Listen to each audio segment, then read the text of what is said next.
जिल्ह्यातला भाजपचा एकही कार्यकर्ता कुठे दिला नाही, टाळा वाजवा. आणि मी त्यांना सरांचं बघितलं, मी माझ्यासोबतच बोललो नाही, मी साईडला होऊन पाहत होतो सर बाकीच्या सोबत कसे बोलतात, एकदम नम्रतेनं हो, म्हणजे एकदम नकारात्मक नाही आहे, असं नाही की तुझं काम होईलच, पण ते मनातून आश्वासन देतात. आता नगराध्यक्षाच्या सीटसाठी कितीतरी लोक चांगले असतील, पण ते त्यांना पण मी नाराज करत, त्यांना म्हणते हो बघू कर सदस्य आणखी काही कर म्हणजे कसं हे नेतृत्व कौशल्य आहे, म्हणून इथं भाजप टिकून आहे. काय वाजवा. अभी दिन बदलने वाले हैं, शहर में राम आने वाले हैं. आणि बोंडे साहेबांचं अजून एक गोष्ट म्हणजे साधं राजनिवास आणि साधं बोलणं, तो गोरगरीब असो, तो मंत्री असो, तो कलेक्टर असो, तो कुठलाही अधिकारी असो, सर तुम्हाला त्यांच्यासोबत त्याच टोनीनं त्याच भाषेत बोलताना दिसेल. एवढी नम्रता मी आजपर्यंत एकाही राजकीय नेत्याने बघितलेली नाही. हे तुम्ही मात्र सत्य आहे. असं नेतृत्व लाभलं म्हणून या जिल्ह्यातील भाजप टिकून आहे. मला माहित आहे चांदूरबाजार गोपाल तिरमारेंनी भेटले, इथलं काम त्यांनी औषधीचे कार्यक्रम केला, म्हणजे कसं कोणाला जो देत नाही भाऊ हा माणूस, कारण की हे व्यक्ती जोपर्यंत आहे तोपर्यंत जिल्ह्यात भाजप आहे. हा माणूस भाजपातून गेला, भाजप जिल्ह्यात संपली. मी सन्माननीय अनिलजी बोंडे सर यांना विनंती करतो की या महिला मेळाव्याच्या प्रसंगी बऱ्याच वेळा गेला तर 2 शब्द आपण बोला. भारत माता की जय. आवाज जोरदार पाहिजे. आजचा जागतिक महिला दिवस आहे, मोठा आवाज येऊ द्या. भारत माता की जय. आजच्या जागतिक महिला दिनाच्या निमित्ताने क्रांतिज्योती सावित्रीबाई फुले, राजमाता जिजाऊ माँसाहेब, पुण्यश्लोक अहिल्यादेवी होळकर, झाशीची राणी लक्ष्मीबाई, माता रमाई या सर्व मातृशक्तींचं अभिवादन करतो. आणि आज भव्य तालुकास्तरीय मेळावा आणि होम मिनिस्टर स्पर्धा खेळ पैठणीचा आपले तुमचे आवडते बालरोग तज्ञ डॉक्टर राम ठाकरे यांनी आयोजित केला. त्या कार्यक्रमाला उपस्थित असलेले कृष्णभाऊ यादव, विशालभाऊ काकड, आपले हिंदू वाहिनीचे केजरीवालजी, त्याचप्रमाणे उपस्थित असलेली सर्व काही माणसं. किती महिन्यांना पैठण्या मिळाल्या, अजून मिळायच्या, खेळ सुरू आहे. 12 पैठण्या झाल्या आणि टोटल 24 पैठण्या. बिलकुल शेवटपर्यंत लावून राहायचं. ज्यानं शिस्त सोडली त्याला पैठणी नाही भेटली. ज्याने शिस्तीने भाग घेतला तर तो निश्चितपणे विजय झाल्याशिवाय राहत नाही. आणि चांगलं खेळ पैठणीचा आज डॉक्टर साहेबांना माहिती आहे, सगळ्यांना माहिती आहे का आमच्या माता बहिणीची शक्ती जोरदार आहे. तुमचीच ताकद आहे लाडक्या बहिणीची का देवेंद्र फडणवीसचं सरकार आलं का नाही आलं? तुमचीच ताकद आहे का अचल पूर्वतला माणूस कोणी पाडू शकत नाही. पण कोणाची ताकद?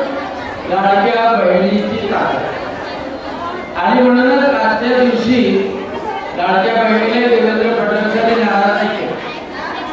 आणि दुसरी गोष्ट, आपले भारताचे प्रधानमंत्री नरेंद्रजी मोदी हे सगळ्यात मोठे मातृ होते. म्हणजे आईची सेवा करणारे, आईला देवासमान मानणारे. आम्ही पाहतो, मी राज्यसभेत आहे, त्यांच्यासोबत काम करतो, त्यांच्या मार्गदर्शनात काम करतो. आणि मी पाहिलं महिलांसाठी ते म्हणतात घरकुल द्यायचं असं तर महिलांच्या नावाने द्या, गॅसचं सिलेंडर द्यायचं असं तर महिलांच्या नावाने द्या. आता सगळ्यांच्या घरावर सोलर लागणार आहे, सोलर सगळ्यांच्या घरावर सोलर. आता देवेंद्र फडणवीसांनी जाहीर केलं का सामान्य माणसाला विजेचं बिल नाही आलं पाहिजे, सोलर लागलं पाहिजे, म्हणजे त्या सोलर मधून वीज होईल आणि जेवढी वीज वापरू तेवढी तयार होईल. आणि हे पण महिलांच्या नावावर, ते पण महिलांच्या नावावर.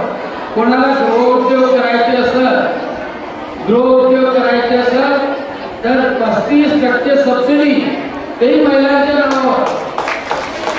समजा जर का तुमच्या घरच्यांनी घर विकत घेतलं आणि खरेदी करायची असलं किंवा शेतकरी महिला असेल, 7-12 असेल तर त्याच्यावर कंपल्सरी केलं बाबू बायकोचं नाव टाक, पत्नीचं नाव टाकल्याशिवाय खरेदी होणार नाही. पण त्याचा परिणाम असा नका होऊ देऊ की नवऱ्याने घराच्या बाहेर काढून दिलं आहे ना. पण एवढं सगळं असताना तुम्ही पाहता की विक्रांत येते, महिला सुरक्षित, कुठे अत्याचार होतो. म्हणून सगळ्या माता भगिनींना सांगतो का आपल्या मनगटात ताकद असू द्या. समजा जर का एखादा नालायक माणूस आला, सगळे कुणी बसलेले आहे, तुम्ही चांगले शिका, कॉम्प्युटर इंजिनियर व्हा, पायलट व्हा, मिलिटरीत जा, राजकारणात या, पण कोणी जर नालायक माणूस समोर आला आणि तो छेड काढत असला तर तुमच्या हातात ताकद पाहिजे का त्याचं थोबाड रंगवता आलं पाहिजे. पूर्ण ताकद असते, कारण का ही ताकद झाशीच्या राणी लक्ष्मीबाईमध्ये होती, ही ताकद राणी ताराबाईमध्ये होती, राणी दुर्गावतीमध्ये होती. आणि म्हणून मोदीजींनी सांगितलं की सगळ्या महिला संरक्षण सुद्धा करू शकल्या पाहिजे. आता आपण काय करणार आहे अचलपूरमध्ये, आपण अचलपूरमध्ये सगळ्या अचलपूरमध्ये सीसीटीव्ही लावणार आहे, सीसीटीव्ही लावणार आहे. आणि तुम्हाला सांगतो तुम्ही ज्या मोहल्ल्यात असाल त्या मोहल्ल्यात खुली जागा असेल त्या खुली जागेचं संरक्षण झालं पाहिजे, तिथे ग्राउंड तयार झालं पाहिजे. पैसे आता प्रवीण भाऊ तायडे आमदार आहे आणि मी खासदार आहे आणि आपली नगरपालिका सुद्धा भारतीय जनता पक्षाचीच आपल्याला आणायची. म्हणजे हे जे अतिक्रमण करणारे, हे जे अतिक्रमण करणारे कुठेही निघाले का खडगं बांधायचं त्याच्यावर हिरवी चादर टाकायची, असे करणारे जे लोक असतील त्याच्यावर बंदोबस्त चांगल्या तऱ्हेनं आपल्याला करता आला पाहिजे. आणि म्हणून आपलं अचलपूर शहर महिलांसाठी, माझ्या मातृशक्तीसाठी सुरक्षित शहर, स्वच्छ शहर बनवण्यासाठी पुढच्या काळामध्ये काम करायचं. आणि म्हणून आजच्या जागतिक महिला दिनी तुम्हाला शुभेच्छा देतो आणि आपलं शहर अतिशय चांगलं बनवू. मोदीजी म्हणतात का 2047 मध्ये विकसित भारत राहील, देवेंद्र फडणवीस म्हणतात महाराष्ट्र समृद्ध राहील. आपण म्हणू का आपलं अचलपूर शहर सुरक्षित आणि स्वच्छ समृद्ध शहर राहील. त्याच्यासाठी आजच्या दिवशी कटिबद्ध होऊ. आपल्या सर्वांना शुभेच्छा. डॉक्टर राम ठाकरेला चांगला उपक्रम घेतला. 24 बाकीचे कसं थोडी खाली हात नाही गेलं ना, कारण का खाली हात जाणार नाही, आशीर्वाद दिल्याशिवाय राहणार नाही, असा आपल्या माता बहिणीचा शिरस्ता असतो. आणि म्हणून तुम्हाला सर्वांना शुभेच्छा देतो, माझ्या शब्दाला विराम देतो. डॉक्टर राम ठाकरे यांना त्यांचं अभिनंदन करतो आणि माझ्या शब्दाला विराम देतो. जय हिंद, जय भारत. सरांनी सांगितलेलं आहे येणाऱ्या काळात कोणी पण असू द्या आपलं बीजेपी सर योग्य कॅन्डिडेट देईल. आपलं कर्तव्य आहे किंवा आपल्याला सीट नाही भेटली म्हणून नाराजी मनात पडायची, अपक्ष सीट टाकायची असं बाकीच्या सर्व मंडळींना कोणी नाही.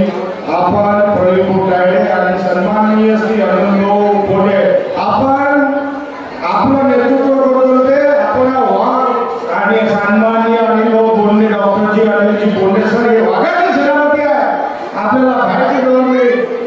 सीट सर डिसाइड करते आणि काढायचे तुम्हा लोकांना काढता की नाही काढता शहर में अगर साफ सुथरा और स्वच्छ प्रामाणिक ट्रांसपेरेंट अगर नेतृत्व चाहिए तो डॉक्टर अनिल जी गोड़े